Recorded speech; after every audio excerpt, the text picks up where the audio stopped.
everyone, welcome back to the Sports Psych Show. Thanks so much for joining me today. Now today I'm speaking with sports psychologist Dr Carla Meijen. Carla, welcome to the Sports Psych Show. Hi, nice to be here. It's great to have you on. We've been talking about getting you on for some time. Why don't we start by getting you to introduce yourself to everyone who's listening to the Sports Psych Show. What's your background? How comes you're a sports psychologist, and what are you up to these days? So I'm actually from the Netherlands, and I wanted to be a sports psychologist, believe it or not, since the age of 17 approximately. And actually in the Netherlands there was no pathway to becoming a sports psychologist. So I kind of studied social psychology and then slowly specialized myself into sports psychology. So I went to Lund for an Erasmus exchange where I worked with sport teams. I then followed that up with a master's in Edinburgh. So I did a master's in performance psych in Edinburgh. And I ended up doing a PhD in challenge and threat states at Staffordshire University, whereas I don't think I was ever going to be able to do a PhD. That kind of, all these experiences together made me fall in love with sports psychology even more. And throughout my PhD, I also managed to get stage 2 when it was still kind of HCPC/BPS was just about starting. So yeah, that's how I kind of got into it. And more recently, after 7 years at University of Kent, I'm now a senior lecturer in applied sports psychology at the St Mary's University in Twickenham.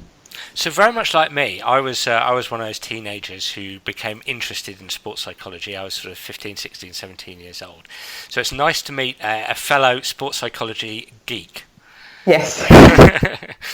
And you mentioned University of Staffordshire and the challenge and threat state. Would that have been under Dr. Mark Jones? Yes, yeah. So that's kind of when we started the challenge and threat journey, if you like. So we were kind of the ones who introduced the theory of challenge and threat states in athletes. Oh wow! I mean, I'm in awe. I love that theory, and it's a theory that I didn't know we were going to be talking about this, Carla. So fantastic! It's a theory that I've utilised and drawn upon in my work. What? I mean, if I may ask, what took you to Staffordshire in the first place?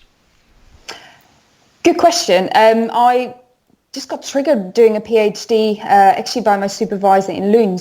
He invited me to apply for a PhD there, and then I thought, actually, maybe I should look into opportunities. It didn't work out going to Lund because it was self-funded and I couldn't afford living in Sweden on a self-funded basis. So I actually started to apply for PhD positions I was generally interested in, so I was quite selective actually. And I was aware of Mark's work. He's done some really great work over the years on emotions in sport and stress in sport. And I was lucky enough to get shortlisted and kind of start a funded PhD at Staffordshire. And we didn't have a kind of an idea at the start, so we spent the first 3-4 months to kind of establishing the idea, and that's how we came across a paper by Blaskovic and colleagues on challenge and threat states and how to use that in baseball and softball and the kind of cardiovascular responses. And that's kind of what it all kicked off. In fact, psychophysiology was my very poor subject at university, and I ended up doing my PhD in it. Are you able to, putting you on the spot here slightly, are you able to talk a little bit about the challenge and threat state? Yeah, of course, yeah. Talk us through it briefly. So basically what we suggest with challenge and threat states is that athletes can approach a competition. So it's really about how people approach a competition, so kind of the lead up to a competition. So they can approach as something that we call a challenge state, so a positive state where they have high levels of self-efficacy, more of an approach orientation. They feel they have more control over the situation, but also they have a more positive cardiovascular response. So when we look at cardiovascular activity responses, they have more blood that kind of is flowing through that body, so that's kind of what we call cardiac output, but also they have less vascular resistance, so the kind of blood vessels widen up, so that kind of TPR, total peripheral resistance, reduces. Whereas when we look at the threat states, there's kind of more like a negative state, if you like. That's where typically athletes have lower self-efficacy, less perceived control over the situation, more negative interpretation of their emotions, so kind of more negative interpretation of anxiety in particular, and more of kind of an avoidance orientation. And then their cardiovascular reactivity response isn't as kind of helpful They have to work harder. There's more restriction when we think about the vascular resistance and kind of similar levels of blood flow. So the body has to work harder to kind of pump all that blood through the body. So that's kind of in a nutshell what challenge and threat states are about. So kind of a positive or a negative state just before competition. That was awesome. I loved it. Let's, if I may, because I know we're going to talk a lot about endurance today, but I'm just going to reflect back what I heard there, because I just think this is such an important theory for coaches, and I think you and Mark have done an amazing job bringing this to life in the papers, and I really urge coaches to read the papers you've written on this area. A challenge state, a threat state, a challenge state, which is in essence your positive state, as you mentioned, mediated by self-efficacy, which is Bandura's theory of, in essence, self-belief, right? Yes. So a high self-efficacy, so high self-belief, I believe in myself. Feelings of control, so I'm in control of my situation. And being in an approach state, so almost like, and actually, as I said approach, my body went forward there. It's kind of like my focus is on towards my goal rather than away from my goal. Yes. Would it be fair to say it's almost like something I've said over the years is playing front foot rather than back foot? This is a very basic interpretation. So approach versus threat approach versus avoidance, playing front foot rather than back foot, playing to win rather than not to lose, playing with freedom rather than fear. Exactly. I think, that's spot on. So I guess when you look at avoidance, it's trying to avoid seeking out certain situations. So you might not want to go for the ball, but you kind of want to avoid that tackle. Or, when you take it to endurance, it might be that you want to make sure that other people, you want to avoid being overtaken by others rather than actually seeking out to maybe focus on your pacing or, kind of seeking out a good performance or seeking out to push yourself to run faster or cycle faster. And is your hypothesis that challenge state, you mentioned approaching competition, can challenge and threat state change during competition? I think that's an excellent question, and we are looking to kind of have the answer to that over time. I think that's a very challenging, mind the word, kind of question, because when we look at cardiovascular responses, obviously when you are playing a sport, that takes over, so that changes. So it's very difficult to kind of measure, and this is something that we've kind of been trying to do, but it's quite challenging, kind of measuring cardiovascular responses over time. So you can obviously measure self-report retrospectively, but getting those measures during competition is incredibly challenging. So it's like a question we're still trying to grapple with. Absolutely. I was going to ask you, is there any clear pathway as to how you can measure the cardiovascular response during competition, or are you scratching your head thinking, we haven't quite got the technology to do this yet? There's some technology that you might potentially be able to use for less active, how would I say this? Activities where you can stay fairly still. So, for example, have someone on the bike, you might be able to kind of measure that on the bike, on a kind of stationary bike. I think that there's some kind of new equipment that we didn't have access to when I did my PhD, but Martin Turner has used some of that. So kind of a finger cuff that you can put on your finger, which is a very nice portable device, so where you can actually measure a lot more during. Still, you've got to understand the physiology of, what happens during the body. So I think it's about what we perceive before predicts what's happening during. But it would definitely be, it's a question that we still have to answer as to actually what happens during and how, what can we actually do during too. So we've proposed ideas, but it's actually what can you do during. Would be we'd love to have someone look at that. That would be awesome, wouldn't it? But at the moment we can't, we just don't have any technology to put, say, on a footballer or a basketball player during competition that's going to measure what we want to measure. Yeah, I mean, cardiovascular responses are so sensitive, they change so quickly. So, at the moment when you look at protocols, it's about sitting still, and you need to have a very stable baseline to then look at the changes. And that's, quite challenging. From a practitioner. Conditions. Yeah, from a practitioner perspective, though, I completely agree. In my experience, it relates to what you're saying, that what you're perceiving going into competition influences your behaviour in competition. And from a practitioner perspective, for me, I would describe it as narrative. The narrative a competitor has going into competition is a serious mediator. And that's what I love about this theory, is that it breaks it down into, well, the narrative is the self-efficacy. Do I believe in myself? Do I believe I have the skills to execute? Do I feel I'm in control of myself? What is my interpretation of the emotions that I feel? And am I in that approach state?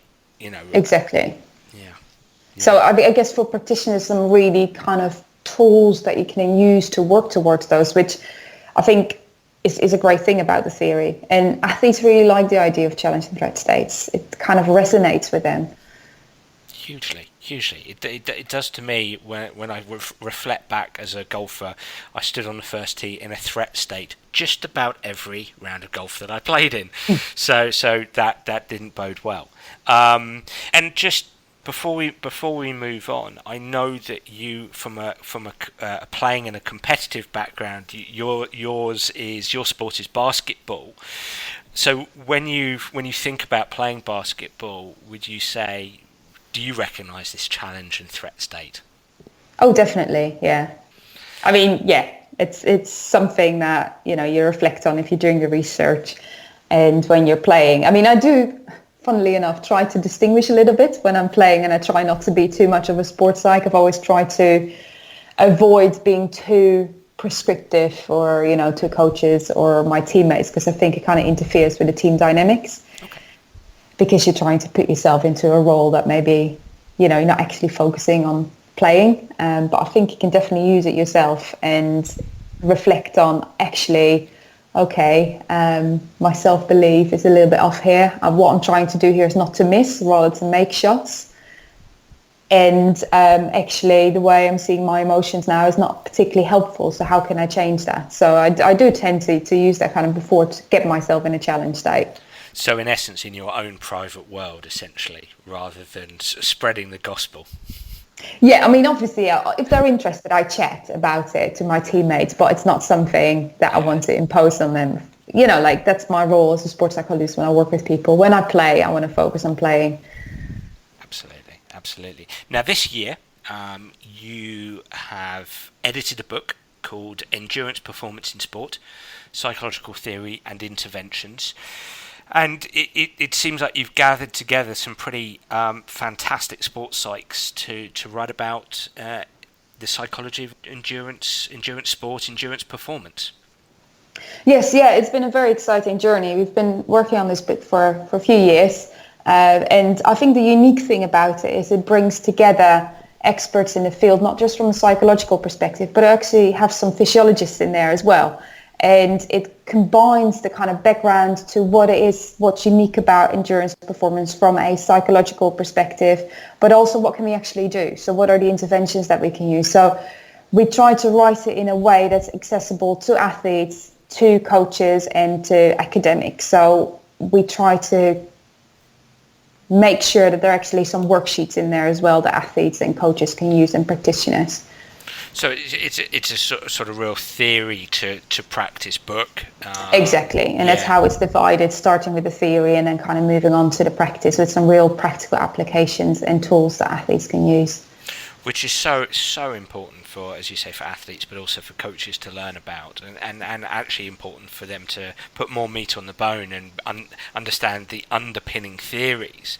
I mean, you mentioned the word unique. What is unique about the psychological aspects of endurance performance? For me, there's kind of 4 points that are real key when we think about endurance performance. So it's motivation, the time to think, pain and discomfort, as well as pacing. So I guess those are the 4 key things. So to break that down, when you think about motivation, in endurance performance, you need to put in their hours, the training hours. You can't really cheat on your training. So especially when we think about the time of the year now, it's going to be dark, windy, rainy. Getting outside to train and put in those hours can be quite difficult. So it's really about drawing on that motivation, and you really need that. So, really reflecting on what are the reasons we're doing the activity and getting out there. So I think you can't cheat on the training, and so that motivational aspect is really key to endurance performance. But it's also the duration.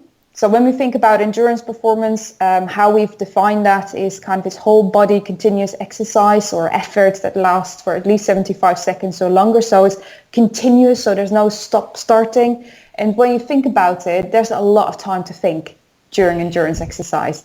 So that's another really unique aspect. So there's a lot of time to overthink and worry and so on, so that anxiety can really kick in. So what can we do from the intervention perspective, which is what we can come back to later. Yep. But also the pain and the discomfort is it's gonna hurt. I'm yet to speak to an endurance performer who says, you know what, this was pain-free. There will be a time when it's going to hurt. It might be discomfort rather than actually pain. And Lex Major talks about this in the book. So he talks about exercise-induced pain. So he's actually a physiologist with an interest in psychology, and he talks about that. So what can you do in terms of kind of dealing with the pain? How can you what's good pain, what's bad pain? When is it okay to push through that? And that links quite nicely to the Resist project that we can talk about later on as well.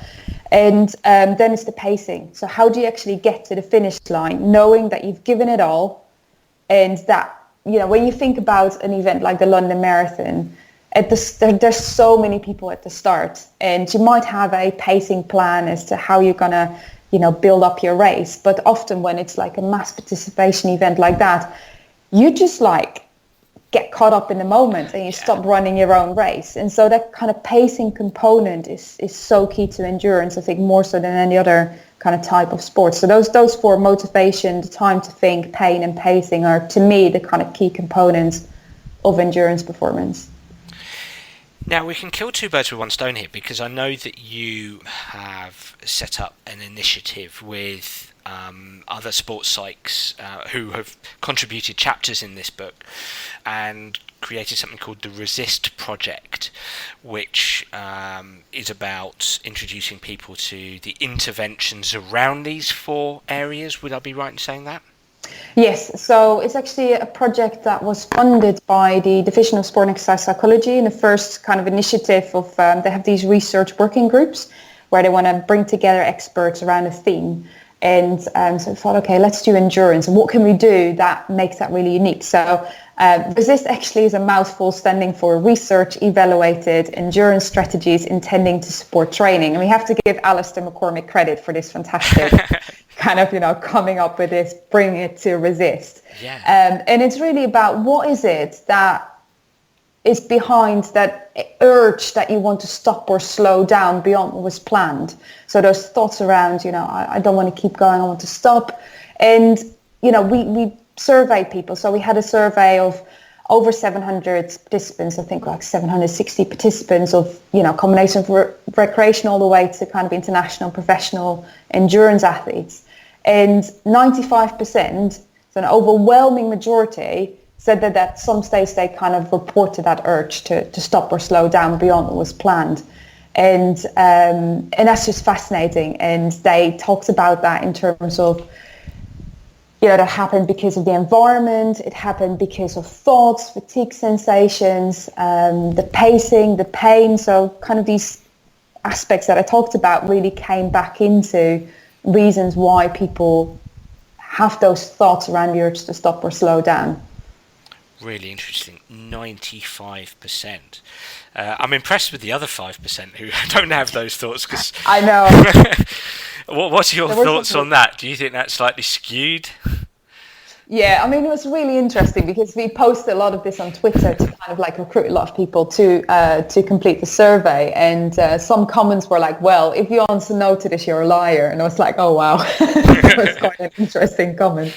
So I think sometimes people, because they've never actually stopped, they don't necessarily reflect on having had that thought. So when we asked them the question, like the overwhelming majority said they stopped or slowed down, or that they had that urge. But there's also quite a few who said that they resisted it. So they had strategies in place to resist that. So, which is really nice because that gives us some evidence to suggest that, yeah, you know, you can have those thoughts, but you can also help manage them and deal with them. And that's where I think those interventions come in quite nicely. Well, let's talk about those, because I just think this is fantastic. I mean, I'm when I say I'm a runner, I'm underneath recreational runner. I think I'm recreational runner. I had an interesting chat with a guy called Nick Coley on the Sports Psych show a few weeks ago, who entered the Leadville 100, but that was for cycling, and we talked about his process, his mental process, and the perception he had for the mental side relative to the physical preparation. And I just think this is brilliant, and would be brilliant for him and brilliant for everybody, and certainly brilliant for myself. So let's unpack some of this stuff. Motivation, duration, pain, and pacing. Great, very relevant for me. Motivation. At the moment, I'm looking out the window as I'm speaking to you, and I'm looking at the horrendous weather in front of me, and I desperately want to go for a run because I know it's going to be good for me this afternoon. But I know I'm going to be fighting myself as to whether I'm going to. So, I mean, in your book, do you address motivation at all? Yeah, so it's kind of included in a lot of the interventions. So when you think about, you know, how you can use the different interventions, they apply to motivation as well. And I think what I should also say is that the work that we've done, it accounts for all levels of performance. And I think especially what we try to achieve with the Resist working group is to make psychological strategies available for the public and to share it widely. And I think that's really important to emphasize because it's for everyone to use. And we want to make sure that sports psych becomes available to everyone. And that's what we try to do kind of with the website as well, which is resist-stopping.com. So to kind of come back to your question about, you know, it's terrible weather, what can you do? One of the things that's kind of at the core of a lot of the strategies that we propose is something called if-then planning or implementation intentions. And that's the idea that quite often we have a gap between, you know, what we want to do, so our intention, and what we actually do, so our behavior. And if-then planning is actually quite a simple strategy to try to reduce that gap by preparing for it. So by identifying critical situations that might, you know, it could be an opportunity. So it doesn't always have to be something that's negative. So it could be an opportunity that actually it's dry now, let's go. But it could, so you identify a critical situation and you try to associate an action to that. So it might be like if the weather is poor and I start to think about, I don't want to do this, I make sure that I've got the, you know, like maybe reflect on how I feel afterwards. So that might be something. So you kind of use that reflection. It might be that actually, you know, I make sure I've got running kit ready that's appropriate for these weather conditions. Or actually I'm going to use it as an opportunity to focus on my strides rather than pace, because I know that the, you know, weather conditions are probably not suitable for really pushing for a pace. Or I'm going to, you know, use this for trying out a different pacing strategy or something like that. So you can already associate an action to it. So it's about if this happens, then I'll do that. And that's kind of a really helpful way to build a lot of interventions, because you can then use things like, you know, imagery, self-talk, mindfulness to put that as the then to help you deal with that critical situation. Absolutely, I love that. And as you're speaking now, I'm thinking about negotiation. You're negotiating with yourself, aren't you? In many respects, you know, you're shifting that narrative to, you know, if I look out the window and I see this horrendous weather, then, as you say, I'm going to reflect on the great music that I'm going to listen to on the way around. Yeah, that's a good one as well. Yeah. And I think, you know, when you look at some of the literature, like Goldwitzer is kind of the key player when we think about implementation intentions. Then if the readers want to read a bit more about it, it's really what he kind of suggests. It's about that automatic association that you'd start to develop. So it's about, okay, I've thought about this. So actually, when that critical situation happens, you just go and take the action.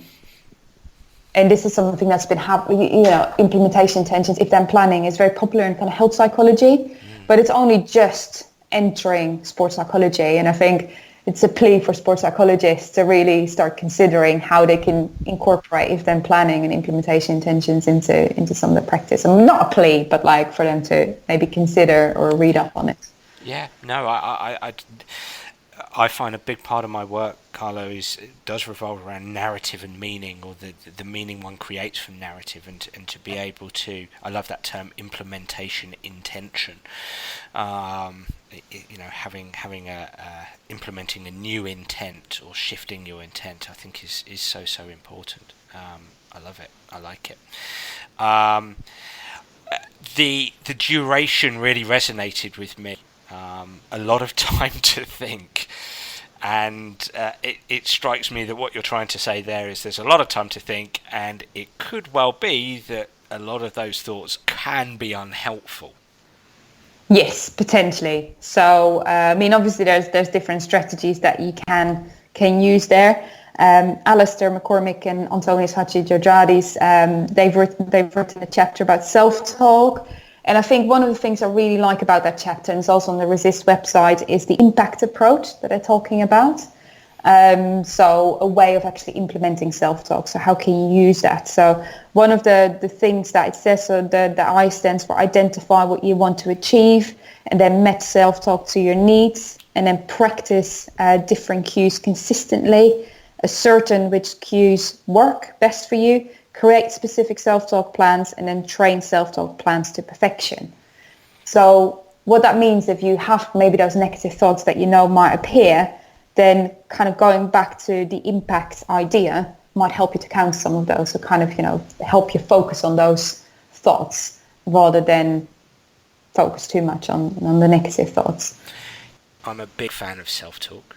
I think that obviously we are living in an age where mindfulness and acceptance commitment therapy is becoming quite popular, and I'm not 100% sure of its relationship with self-talk, but I know it probably leans more towards sort of acceptance of the thoughts that you're having, and they're there, and that's fine. I'm a big fan. I appreciate that approach. I'm also a big fan of more what could be, I suppose, construed as more active directive approaches, like the self-talk approach you're talking about, the impact approach. It resonates with me, Carlo. I don't know about you, because when I go out for a run, if I'm inclined to talk to myself through tough moments, or even talk to myself at times where I'm not necessarily, my thinking isn't that negative, but actually I want to increase my pace or focus a little bit differently, I find self-talk enormously helpful. It really resonates with me, Carla. Yeah, and I think the other thing when we think about like the time to think, it's about where are those thoughts coming from. And what we often find is that if your thoughts are very much on things that are maybe outside of your control, or when you think about performance or outcome goals, they're very like time-based or outcome-based, that can be fueling those negative thoughts. So you can then use self-talk to, for example, talk yourself into like process related goals. So actually the process of running, maybe it's about instructing yourself to run tall, or like how do you break up your run or your cycle or your cross country skiing. We think about long distance swimming, all these different events. How can you break it up into chunks? And that's where you can really combine self-talk quite nicely with that.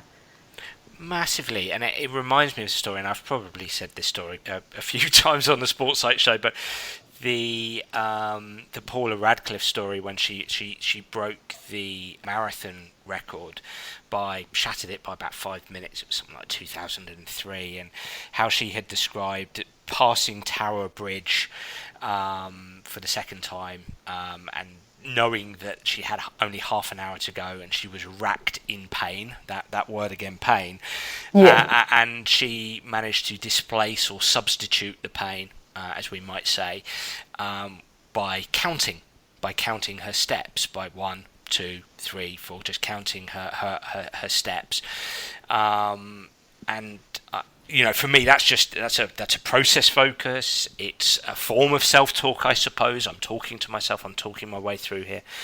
So I think this works for everybody. I really do. Yeah, and I think you touched quite nicely on attentional focus there as well, which Noel Brick and colleagues have kind of written a chapter on as well. How can you use that and kind of the different outcomes of different types of kind of attentional foci. And he kind of, distinguishes between things like active self-regulation, focusing on your cadence, which kind of seems to be what she's done in terms of her counting. So when you think about counting, what's quite important is that it serves a function. So if you just do random counting, that can actually really slow you down. Okay. So you kind of, want to think about how that matches your cadence. I think that's quite important for, cyclists, runners to think about swimming. So that kind of serves a purpose. So it's kind of active self-regulation might be tied in with your pacing. Because sometimes when you do these active distraction strategies, which you hear a lot, I do a lot of work with recreational runners before events like marathons and half marathons, which is called a cycling team. So where we provide brief mental support before, during and after events. And quite often, they say, well, I plan to maybe think about how to redecorate my house to distract myself, or, do a puzzle, or sometimes listening to music can be that as well, or talking.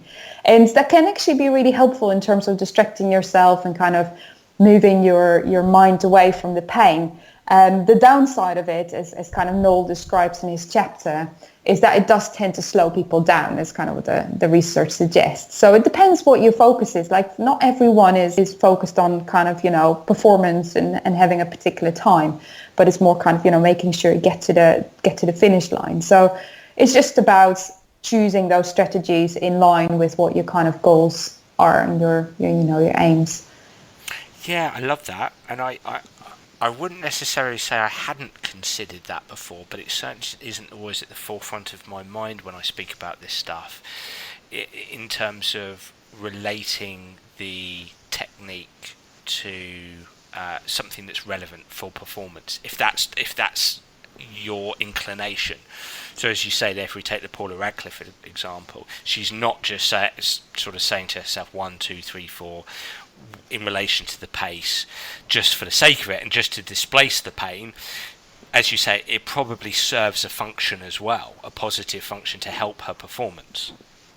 Yeah, and I think it's really important because I work with athletes from so many different backgrounds, so many different levels, that I think as a practitioner it's just so important to adapt. Like, not everyone has that kind of performance focus at the forefront, and you need to be able to advise strategies that are usable for them and that they can relate to and resonate with. I think that's so important, and that's something that we do a lot with the cycling team, is making strategies, kind of make them more aware, I guess, of what they already have available to them, because we do very brief interventions on the day, so you can't really make any major changes, but use those kind of teachable moments to change their perspective is super important. But you need to understand first what kind of what are they in for, what do they want to get out of it.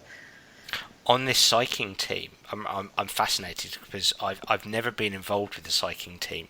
I've certainly been heavily involved over the last 15, 20 years in very brief interventions when you get the opportunity at various clubs, organisations with teams, etc.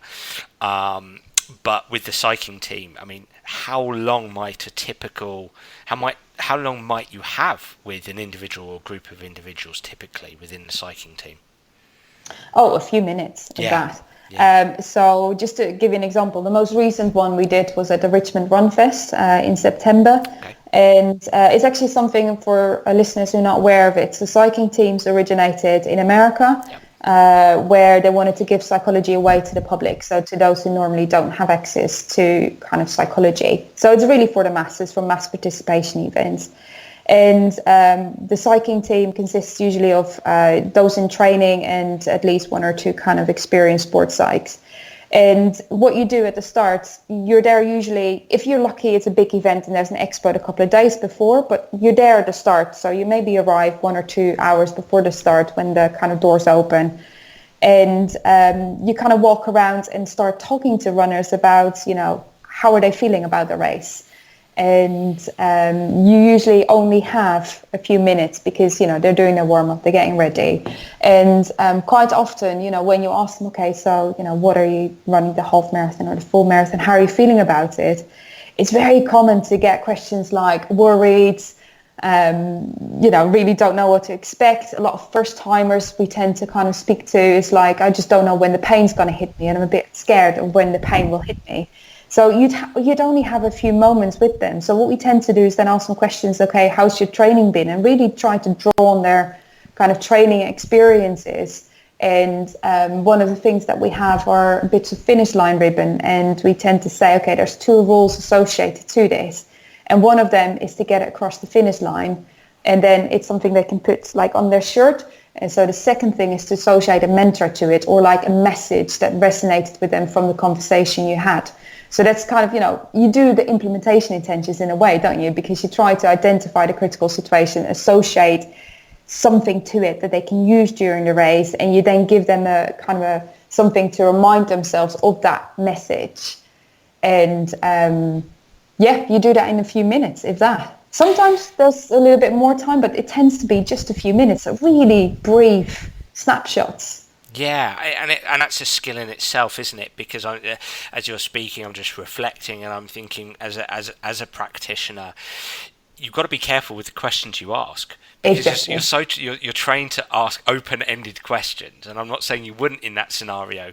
You're going to, but at the same time, you need to ask questions that are going to provide some brief answers, and then you need to be, I'm guessing, quite prescriptive in that situation. You hear the answers, and then bang, I'm in with the intervention. Yeah, I think it's we're actually doing a bit of reflection on this to Alistair McCormick's running some of these events in Plymouth as well, where we're actually going to ask the volunteers about, how do they feel about it? Because it's scary going up to people you've never met, and like you're kind of trying to sell what you're doing, right? So it can be quite intimidating. But yeah, summarizing that, and I think we do training obviously with the cycling team volunteers before we send them out. And one of the things that I say is you're not trying to change anything. And I think that's the most important message on the day. So you're not trying to teach them a whole imagery intervention because you just don't have the time. But it's more about, okay, maybe they have used imagery before, and then you ask them how have they used it and how can they use it on the day. You talk to them about self-efficacy. So one of the key questions I usually encourage people to ask is, how has the training been? What worked well for you in your training? Yep. And say, okay, how can you use that experience today? So often what you come across is people who had bad training experiences. So then it's really about, okay, what's realistic for you today? And one of the things that we sometimes then encourage, so we have like a list of strategies that they can use when in their conversations. And one of the things is obviously process goals, so really focusing on the process goals. Chunking, so breaking up the race in different pieces, have a different goal for each part of the race, but also have flexible goals. So especially if someone's coming back from an injury, it's about, a lot of people have a do or die goal. So it's like, it's this or nothing, all or nothing. What we sometimes say, well, actually consider the environment, like the conditions. Maybe it's very hot on the day. So yes, you can have that kind of gold or dream goal where if everything goes to plan, that's what you're aiming for. But you might also want to think about a silver or happy goal. If things go all right, that's the one you go for, but it might not be that dream goal. And kind of your bronze or bare minimum goal that you'd be okay with. And that's something that's reasonable to implement because you kind of give them something that allows them to be more flexible during the race. And it's not about abandoning your goals, because I think a lot of people are confused about that. So, if you have these different levels of goals, I might just give up on my goal very quickly. So it's not about just abandoning your goals, but it's more about being realistic. If, the temperature is 25 degrees and you've trained all spring in like 17, well, probably a bit colder, 10 degrees, that you probably need to adjust during the race. Really interesting. I mean, just unpacking some of the things you said, and just going back to the beginning of what you were saying there, I almost have to go back on what I said, because I kind of said, oh, you've got to launch straight into the prescriptive stuff, but you've actually corrected me really by there was a little bit of solution focused brief therapy in there, wasn't Yeah, there? oh, definitely. Yeah. And it's, you know, helping people by just asking them questions and helping them understand what's strong, what's good, what's working, and then probably just reflecting that back to them. No need for a prescriptive intervention there necessarily. But then, as you say, you've still got your toolbox there if you need it, and you can't do a whole imagery thing, but it might have to be something very quick and sharp, and that's fantastic. And I love precisely what you spoke about there, Carla, with regard to flexible goals. And I think that's goal setting is such a big topic of conversation, but talking briefly about it, I love that notion of flexibility leading to adaptability during the race, because, as you say, you can train in a specific way, but then when you come to race day, something's different, something's changed. But having those flexible goals is seems to me so important, rather than the black and white sort of goals that people tend to have. Well, I want to win, or I want to finish top 10, or I want to finish in this time. Well, let's actually be a little bit more adaptable, and then the if then protocol comes in, I suppose, as well. Yes, yeah, for sure. Because I think it's also about recognizing opportunities, not just thinking about the negative things. So it might be that actually, you know, you had planned for a particular time and it goes a little bit better on a day, and actually you manage to tag along to the pacer. So if that's a big event where there's a pacer and you might be able to tag along with them, then, you know, maybe that's stepping up your goal and actually thinking, oh, you know what, actually I feel really good, so let's push today. Because people are sometimes so stuck on like timings, or that they just don't allow for any flexibility, even on good days. And that's sometimes quite concerning, is that, you know, okay, yeah, oh, maybe I could have done it, you know, pushed myself a little bit more, but that was the goal I was going for. So it's about recognizing that. And I think one of the things that might be there as well is that we tend to get really stuck in how we feel, and maybe that attentional foci. You know, we might not draw on all those kind of, you know, the 4 different attentional foci either. So being sometimes so stuck, isn't it? We're stuck into like just focusing on our body or just focusing on external aspects. Yeah, no, I love that. And just before we move on, I something you said, I think it was with the acronym, the impact intervention, that last one, I think the T was for training, and I think this is something that runners, and I suppose we're thinking more about more serious runners here, don't necessarily integrate into their training programs, as they think about this from a physical perspective, but they don't necessarily think about training from a mental perspective necessarily. And I think what that impact intervention does, is get them to think about utilizing their self-talk during training. They're practicing self-talk, or they're practicing having a process focus, and all the things that all the interventions that you've spoken about. And that's not always something that even the most serious runner thinks about, in my experience anyway. Hey, practice these mental skills during your training. Oh, definitely. And I think what's key there as well is the reflection. So when we think about self-regulation, that aspect of reflection is so often overlooked. So, you know, it's about that planning, that kind of performing, but also the reflecting stage. People are usually okay with the planning and okay with the performing, but they tend to overlook the reflection. And, you know, like, it's just so important. And I think it's not just practice, it's also in the research. Like, the reflection aspect is barely there. Like, we know little about that. Right. In terms of the effectiveness of, you know, interventions, people actually reflect on how it's been used, and this is something that's quite nice with some of the recent studies that Alistair, Sam, and I published on using self-talk in an ultra race, like an overnight, I think it was 60-mile race, and we found actually after 6 months people were still using it. This talk.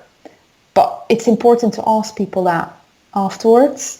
Do they actually use it? Because then we learn a lot more about these strategies. And I think that's what I really like about that impact acronym, is that, you know, it talks about planning, identifying what you want to achieve, practicing it, but also what works best for you. So that reflection, and it's just kind of that continuous loop to really integrate it with your training and practice. And I suppose, moving on to these final 2 Ps, and I think we've covered some of this, but the pain, the pacing, these interventions can help manage pain, and they can help retain your pacing. Yes. So I think especially Noel's chapter, when we think about attentional focus, is really interesting in that perspective. So that internal sensory monitoring about your bodily sensations, but don't try to get stuck in that, because that can really affect you when all you do is kind of focusing on those bodily sensations. But, like focusing on how your body feels can be quite helpful. Thinking about self-talk, managing that, preparing for it, that if-then planning when we think about pain, but also mindfulness. So Daniel Adams and Emily Tenyo have written a chapter on kind of mindfulness and, focusing on that attention and that acceptance, and kind of allowing your current thoughts and not looking to suppress them, not looking to suppress that pain necessarily. It's, I guess, a bit of a controversial one, isn't it? But it's about accepting that you will have pain, so you prepare for it rather than just ignoring, because it's also what's good pain, what's bad pain are important things to consider. So yeah, definitely these different strategies help with kind of pain and discomfort and managing that. And then I guess pacing planning is a really important part of that. So Dominic Mickelwright talks about that, and he links it quite nicely to those 3 stages of self-regulation. Like, you plan beforehand, most events. So when you look at like the kind of cycle races, cross-country races, swimming, running, they all have their routes online. So you can prepare for that. You can, look at Google Maps, see where the inclines are, where the easy and the more difficult parts of the course, and really prepare for that in terms of your pacing, because you need to check the weather. It might be that you're starting off super fast because you got a tailwind, but then if you just focus on your watch, it'll go to pants if you don't have the headwind and you haven't prepared for that. Yeah. So it's about that preparation, but also kind of in action, doing that reflection focusing what's actually happening on the day and adjust your pacing accordingly. And then it's that reflection. So after a race, write down, or after a training session, write down, how did you do it? What can you do better? Or what actually went well? And he talks about that quite nicely on the Resist website as well, and in the book as well, in the chapter about how can you optimize your pacing.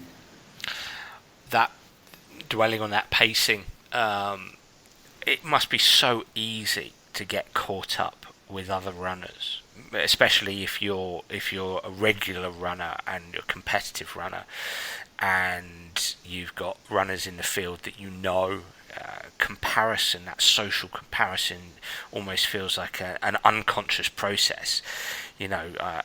One could hypothesize that we're consciously or even unconsciously assessing ourselves against others, but certainly when we're in a competitive situation, that almost feels like the most natural thing, and actually focusing on the pace that we want to have could almost be unnatural. We race against others, but what I kind of hear you say is that we really need to race against ourselves whilst respecting the environment, the natural things that are going on around us. We have to respect that, and we might have to be adaptable while pacing with relation to that, but we certainly don't want to get too involved with others, maybe.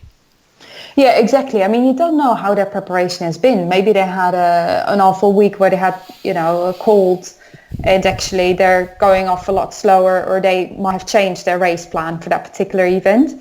So if you're then trying to stay with them in their race plan, is actually their pacing plan is very different from what they've done the week before, then you're giving the control away. So you have no control over what you're doing. So therefore, it's kind of going back to your process goals. What are you trying to achieve, and how can you, really focus on your plan and really reflect on then afterwards what worked for you. So I think preparation is key there. Like, do your preparation on like the weather, the environment, and it's helpful to know who's in your race if you are very competitive, because do your research on the others. Do know what their typical pacing strategies are, because you might be really thrown if they start a lot slower, or they start very quick, because that's maybe the way they pace their race. So if that kind of throws you and you get caught up in the moment and stop running your own race, then you might really blow yourself up, and then by the end you just want to stop, and that's all you want to do. Yeah, as you're speaking now, I'm thinking of quite a few things, but certainly, sort of almost goal achievement theory, that classic. It's everybody's different, obviously, and I suppose the traditional psychological intervention is from goal achievement is don't focus too much on the end, as in winning or finishing top 10. Don't focus too much on performance. Just focus on the process. To put it in its simplest terms. That seems to me that plays a part. But as you say, the preparation, the narrative in and around, there just seems to be talking about it over the last 55 minutes. It's, even as a sports psychologist, I'm sitting here thinking, wow, there's a lot that I need to start thinking about my running if I want to actually up the pace. So it's interesting. And of course, all of this could relate back to the challenge and threat state, couldn't it? Definitely. If I'm focusing on somebody else, I can fall into a threat state. If I'm focusing on the weather and having sort of negative thoughts, unhelpful thoughts around that, I can fall into a threat state. Yeah. I do want to say, though, that actually other people can be really helpful in terms of motivators. So there's lots of runners that, and cyclists, and from my own experiences, that having someone there in front of you that you might potentially, when you look at their pace, could overtake, that can be a real motivator. So I wouldn't rule out it entirely, because sometimes it can just be the energy boost that you are needing at that particular stage of the event or the training session. So I wouldn't rule it out altogether, because, sometimes it's like, I think Andy Lane has this, he uses this quite a bit, that he kind of puts a lasso around someone in front of him and like tags along, and kind of that gives him that push. And he uses that a lot when he kind of works with endurance athletes as well. It's like a way to symbolize or maybe use imagery. So I wouldn't rule it out altogether, but I think, focusing on what's within your control, and that's definitely, when we look at challenge states, a really important thing, is something that's helpful, rather than focusing a lot of things that are outside of your control, like the weather. You cannot control for it, but you can prepare for the weather by, what you're wearing, how you're pacing yourself. And it's the same with, like having that avoidance orientation. So rather than being intimidated by, don't know if you've ever been like on a bike, and then suddenly there's this hill around the corner that you didn't expect. You'd be like, oh my gosh, I wish that hill wasn't there. Yep. Which is a bit of like an avoidance, isn't it? Like approach that you're taking there, rather than, actually, I'm going to tackle this hill. It's going to make me stronger, or like, actually, there's nothing wrong with this hill. I can do this. I'm just going to focus on how I'm going to change my gears here, and how I'm going to use my gears to, optimize my, me tackling that hill. For me, Carla, it's the hill that I actually know about. That's my challenge. Yeah, or that one. Yeah, even worse. And that's the duration. A lot of time to think, and I have to prepare myself in, say, for the previous, say, 400 meters going into that hill. I have to give myself a good self-talk, and perhaps set myself a little process goal in and around it. And then when I'm engaged in it, I really have to strive to consciously drive myself. And I must admit that sometimes I do give in, and I just gently jog up the hill and don't do it at pace. And it can vary depending on mood and emotion and what's going on in my life at the time, or what kind of day I'm having. That's the interesting aspect of it. Yeah, and I think that's where, some of the kind of mindfulness comes in as well, isn't it? It's like allowing those current thoughts rather than trying to suppress them. Yeah, absolutely. And paying attention to them and noticing them, because I think that's really helpful. Because if you're really struggling and then you beat yourself up at the end of it, that's not particularly helpful. Whereas like if you actually think, you know what, I tried to, maybe get up that hill and focus on some process goals, but actually it's been a rough day. There's lots of thoughts that were in my mind. Kind of that reflection is then really helpful. Absolutely. Brilliant. Fantastic. What a great conversation. And I've taken quite a few notes there, so that's perfect. And I think I will go for my run this afternoon. It's motivated me too. And I will deal well with that hill as well. How can how can people get in contact with you, Carla? Are you on social media? Can they follow you there? How can they get hold of the book? Can you remind us of the title of the book? And how can people learn more about the Resist project? So my Twitter handle is @Carla Meijen. So that's CarlaMeijen. And if you want to learn more about the Resist Stopping project, you can look at the website, which is www.resist-stopping.com, where we have different videos, so very short 45, 50-second videos about different strategies, as well as kind of written text that you can read. And those two are probably the best way of getting in touch with me. You can send me direct messages on Twitter. The book you can buy either via Routledge, or if you send me a message, I can send you a discount code for 20% off the book. Oh wow, there's some motivation there. Brilliant, awesome. Well, Carla, I've really enjoyed this. Thank you so much for joining us today. Thank you. It was a pleasure. Really enjoyed it. Wow, everyone, wasn't that brilliant? I really enjoyed that podcast, and I'd love to hear what you, the listener, think. So please do get in touch via Twitter or Facebook or through my website, danabrahams.com, to tell me exactly what you think of the Sports Psych show, and if you do have any suggestions, I'd be delighted to hear them. I'm really looking forward to next week's episode. Bye for now.